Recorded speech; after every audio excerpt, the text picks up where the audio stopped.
Começa agora Estudos das Obras de Emmanuel, um programa que estuda os textos do Espírito Emmanuel, psicografados por Francisco Cândido Xavier. Apresentação: Roberto Vitorino. Olá, amigo e amiga ouvinte. Olá você, seguidor nas nossas redes sociais. Estamos iniciando mais um estudo das mensagens do Espírito Emmanuel, psicografia de Chico Xavier, publicadas na coleção Fonte Viva das edições da Federação Espírita Brasileira. Nosso programa é gravado, mas você pode se comunicar conosco enviando suas perguntas, reclamações, sugestões, solicitando esclarecimento, qualquer informação que você desejar, através dos nossos canais, pelo telefone 21 3386 1400, pelo WhatsApp 21 984 86 7633 ou pelo e-mail estudodeemmanuel@radioriodejaneiro.am.br. E nós ficamos então aguardando o seu contato. Nós temos reprises às terças-feiras às 2h30 da madrugada e aos domingos às 20h50, 10:50 da noite. No nosso site, radioriodejaneiro.digital, os nossos 4 últimos programas. E no YouTube, Rádio Rio de Janeiro, na playlist, toda a nossa programação. E hoje nós vamos estudar a lição número 71 do livro Vinha de Luz em Nosso Trabalho, que nós vamos ouvir na voz do nosso conselheiro, nosso irmão João Nogueira.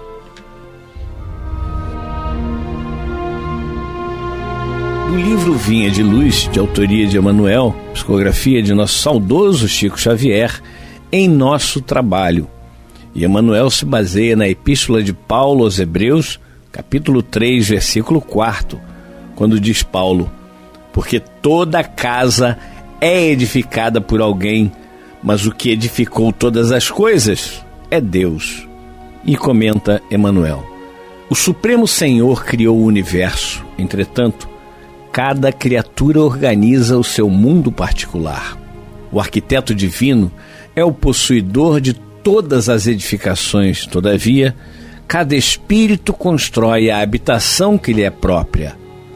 O doador dos infinitos bens espalha valores ilimitados na criação, contudo, cada um de nós outros deverá criar valores que nos sejam inerentes à personalidade.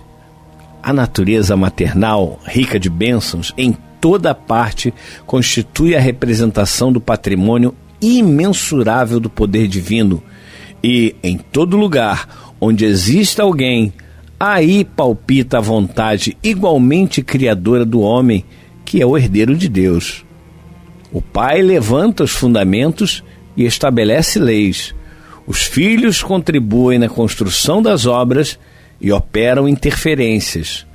É compreensível, portanto, que empenhemos todo o cuidado em nosso esforço individualista nas edificações do mundo, convictos de que responderemos pela nossa atuação pessoal em todos os quadros da vida. Colaboremos no bem com o entusiasmo de quem reconhece a utilidade da própria ação nos círculos do serviço, mas sem paixões destruidoras que nos amarrem às ilhas do isolacionismo. Apresentemos nosso trabalho ao Senhor diariamente e peçamos a Ele destrua as particularidades em desacordo com seus propósitos soberanos e justos, rogando-lhe visão e entendimento. Seremos compelidos a formar o campo mental de nós mesmos, a erguer a casa de nossa elevação e a construir o santuário que nos seja próprio.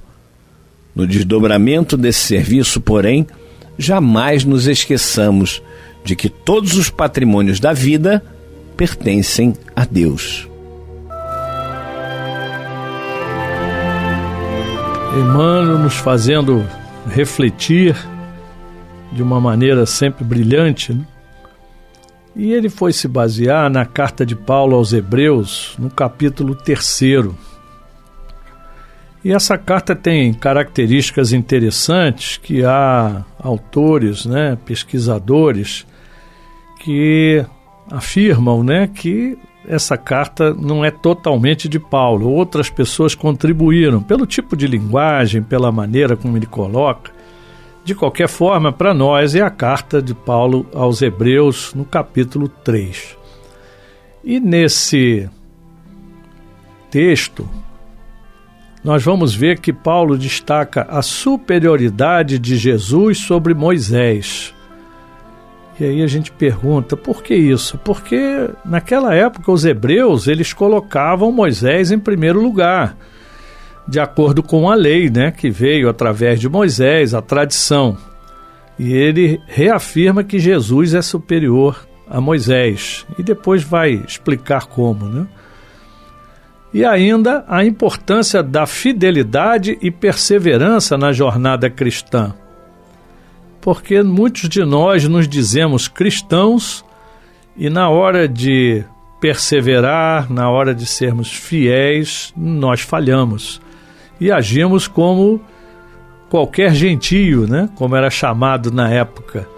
Então nós precisamos realmente entender essa carta de Paulo de uma maneira que a gente possa tirar alguns ensinamentos, né? Esse capítulo 3 ainda traz para a gente a lembrança das consequências da incredulidade. Quer dizer, se nós não acreditarmos em alguma coisa, vai ter consequências no futuro, né?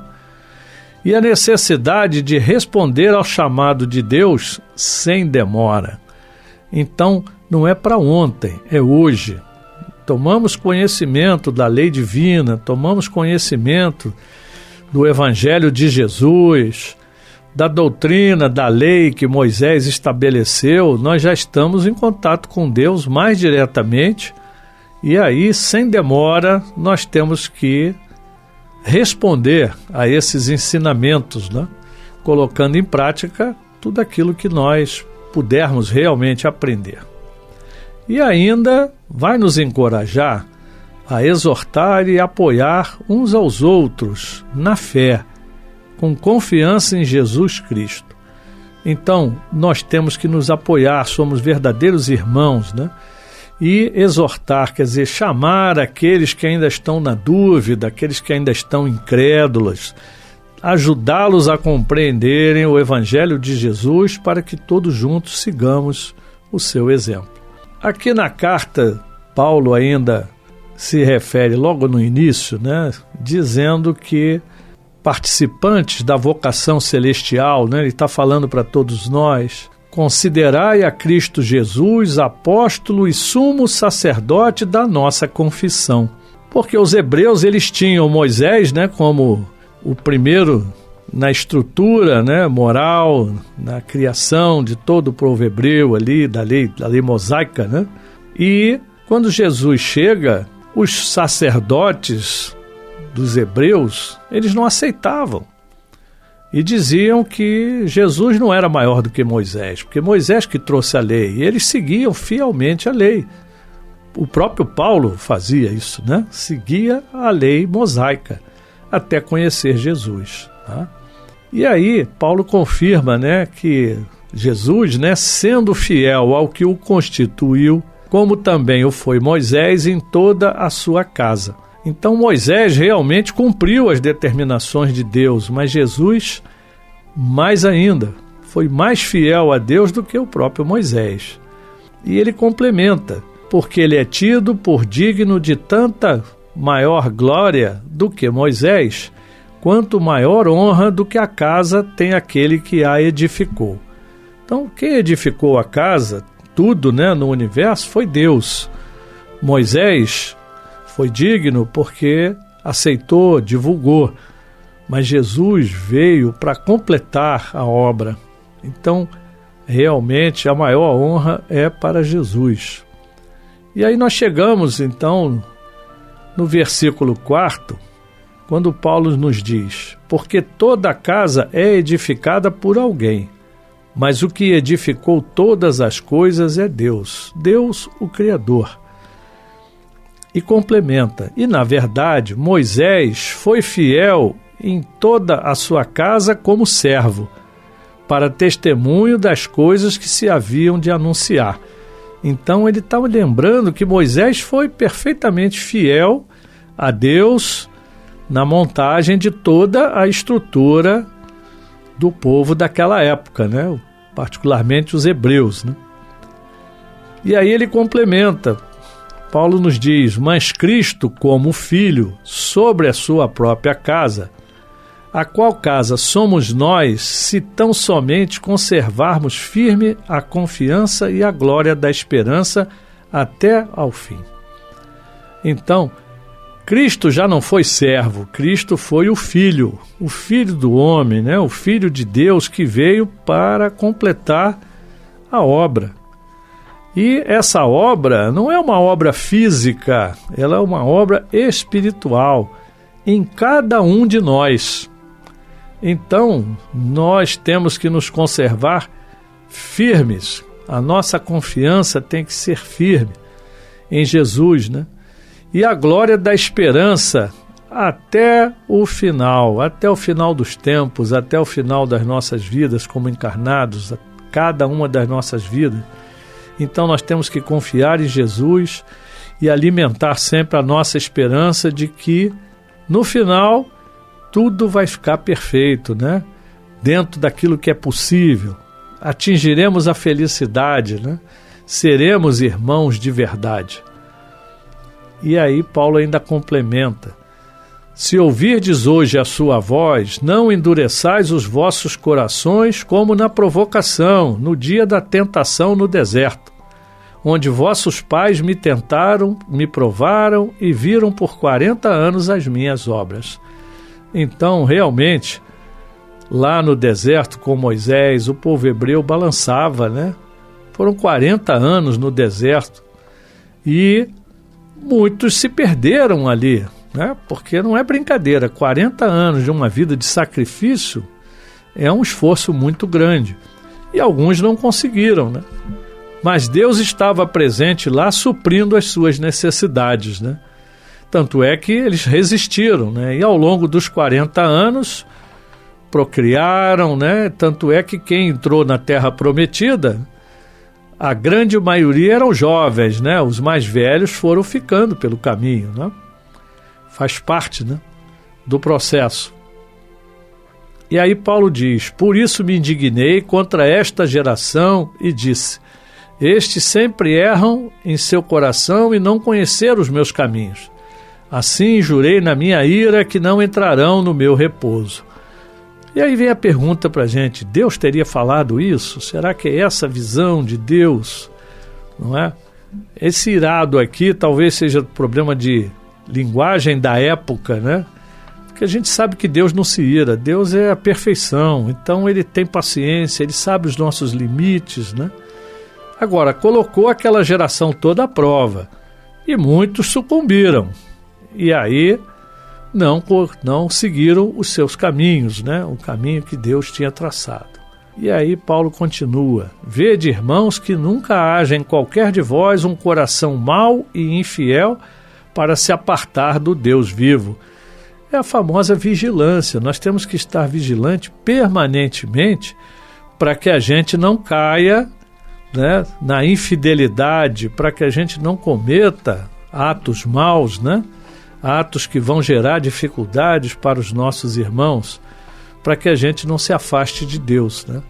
Deus nunca se afasta da gente, nós é que nos afastamos dele, e muitas vezes até muito, nos afastamos muito, e depois, geralmente a dor nos traz de volta. O amor também, mas o amor é mais lento, né? A dor impacta, e aí a gente pede socorro, né? Dominamos um pouco mais o nosso orgulho, né? A nossa vaidade, e aí a gente vai pedir socorro realmente. E Deus está sempre presente através dos seus emissários, Jesus, os nossos anjos de guarda, né? Nossos espíritos guardiães, Então nunca estamos sós. E Paulo completa: antes exortai-vos uns aos outros todos os dias durante o tempo que se chama hoje, para que nenhum de vós se endureça pelo engano do pecado. Então nós temos que nos ajudar mutuamente para que nós não caiamos nas tentações, né? Para que nós não cometamos enganos, né? Que depois nós vamos prestar contas, né?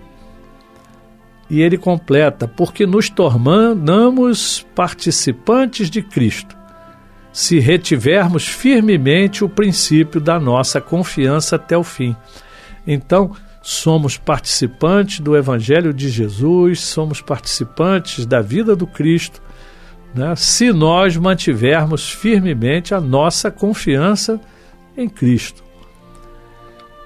E mais adiante, ele vai concluir, né, que aqueles que endureceram o seu coração, aqueles que provocaram a Deus com aqueles ídolos, né, que cultuaram, né? Então toda aquela saída do Egito foi muito difícil para todos eles. E aí Paulo registra: mas com quem se indignou por 40 anos?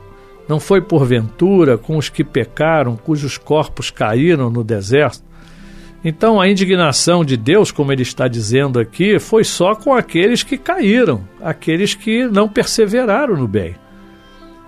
E ele conclui, né? E a quem jurou que não entrariam no seu repouso, senão aos que foram desobedientes. Só os desobedientes é que teriam que passar pelas provações, né? E Paulo conclui: e vemos que não puderam entrar por causa da sua incredulidade. Então, esses irmãos que caíram, e certamente éramos nós mesmos lá naquela encarnação do passado, né? Erramos muito. E se não estávamos lá errando, estávamos próximos, não estávamos ajudando também, que também é um erro, né? O bem que a gente não faz, a gente dá espaço para o mal, né? Para o erro. Então, Paulo aqui nessa carta, ele deixa bem claro, né, da importância da nossa crença, né, e que nós temos que estar sempre ligados a Deus, seguindo o modelo de Jesus, construindo a nossa casa, né? Que casa é essa? A nossa casa espiritual, a nossa casa que vai nos levar de volta ao Pai. E Emmanuel, então, aproveita essa carta de Paulo e ele nos passa aqui no seu texto: o Supremo Senhor criou o universo.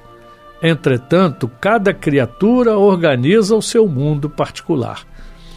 Deus é tão bom e nos deu livre-arbítrio que ele poderia fazer tudo pronto.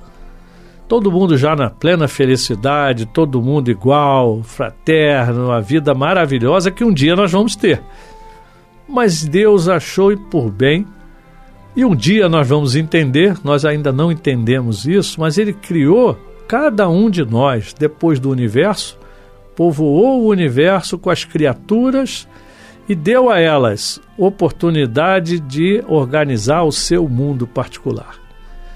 Então Deus está dentro de nós e nós temos que criar agora o nosso mundo particular, perfeitamente ligado ao Pai, ao nosso Criador. Paulo ainda diz: o arquiteto divino é o possuidor de todas as edificações. Todavia, cada espírito constrói a habitação que lhe é própria. E na Terra não é assim? Toda a natureza que está na Terra, tudo que foi colocado ao nosso dispor, foi Deus que criou. E aí o que nós fazemos? Nós pegamos esses recursos, a pedra, a areia, né? Fazemos o tijolo, construímos as nossas casas físicas. Agora, nós temos que construir também a nossa casa espiritual, que é a mais importante, é a que vai permanecer. A casa física pertence à terra. Nós pertencemos a Deus e vamos voltar para Ele um dia, quando nós nos aperfeiçoarmos a ponto de estarmos permanentemente fiéis a Deus e poder compreendê-lo como Jesus já conseguiu e nos demonstrou, né? Paulo ainda diz: o doador dos infinitos bens espalha valores ilimitados na criação, Contudo, cada um de nós outros deverá criar valores que nos sejam inerentes à personalidade. Então nós temos oportunidade de ser homem, ser mulher, né, de aprender coisas. A cada encarnação a gente aprende um pouco mais e vamos criando esses valores que deverão estar perfeitamente de acordo com os valores universais, com os valores do bem, né? Os valores divinos. É um trabalho permanente. A natureza maternal, rica de bênçãos em toda parte, constitui a representação do patrimônio imensurável do poder divino. E em todo lugar onde existe alguém, aí palpita a vontade igualmente criadora do homem, que é o herdeiro de Deus. Então, tudo que a gente encontra na natureza está para nos servir, para que nós possamos nos edificarmos internamente nessa criação conjunta com o nosso Pai. E Emmanuel nos lembra, o Pai levanta fundamentos e estabelece leis. E são essas leis que a gente conhece, esses fundamentos, é que a gente tem que preservar, tem que seguir. Então nós não podemos sair contrariando as leis universais, né? Os filhos contribuem na construção das obras e operam interferências. Nós temos liberdade de interferir em tudo. Pode fazer a casa maior, pode fazer menor. Dentro do nosso coração, da nossa mente, nós podemos ganhar conhecimentos, podemos nos ampliar, podemos nos melhorar, né? Mas nós interferimos também nos outros, né? E aí é a nossa responsabilidade, né? E Emmanuel nos lembra, é compreensível que empenhemos todo o cuidado em nosso esforço individualista nas edificações do mundo, convictos de que responderemos pela nossa atuação pessoal em todos os quadros da vida. Nós temos liberdade de construir qualquer coisa, dentro e fora de nós mesmos, e temos responsabilidade por todas as consequências do que nós construirmos, fora e dentro de nós. E Emmanuel nos exorta, colaboremos no bem com o entusiasmo de quem reconhece a utilidade da própria ação. Então, tudo que nós fizermos nos círculos do serviço, onde quer que nós estejamos, que nós tenhamos essa certeza, esse entusiasmo de que nós estamos trabalhando de uma outra maneira, né, na construção do mundo que Deus nos legou e a nossa construção para que nós possamos crescer. E Emmanuel nos diz, sem paixões destruidoras, que vão nos fazer nos isolar, nos atrasarmos nessa nossa caminhada, né? Apresentemos nosso trabalho ao Senhor diariamente e peçamos a Ele destrua as particularidades em desacordo com os seus propósitos soberanos e justos. Então, que a gente esteja sempre ligado naquilo que está na lei, naquilo que foi estabelecido nos fundamentos do bem. E devemos rogar visão e entendimento. Muitas vezes nós temos dúvidas, mas a gente precisa aprender a ver com os olhos bem abertos, sentir, né? Entender, para podermos nos manter no caminho do bem. Emmanuel vai concluindo, seremos compelidos a formar o campo mental de nós mesmos, a erguer a casa de nossa elevação e a construir o santuário que nos seja próprio. Então Deus permite que a gente faça o nosso campo mental. Será que eu estou sintonizando com o bem ou estou sintonizando com a ignorância? A casa da nossa elevação, nós temos que erguê-la. Nós estamos erguendo ou estamos parados?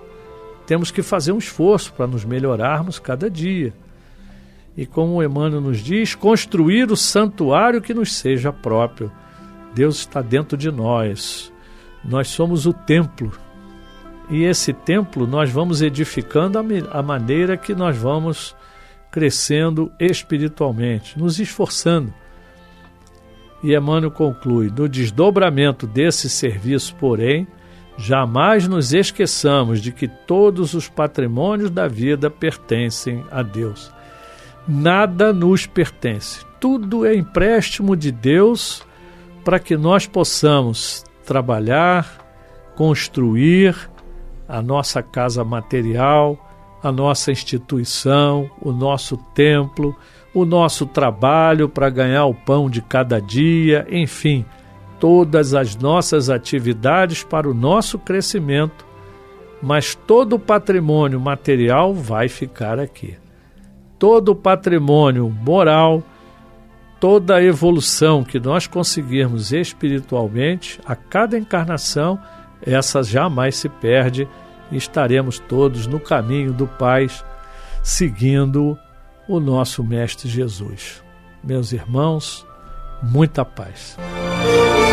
A Rádio Rio de Janeiro apresentou Estudo das Obras de Emmanuel, um programa que estuda os textos do Espírito Emmanuel, psicografados por Francisco Cândido Xavier.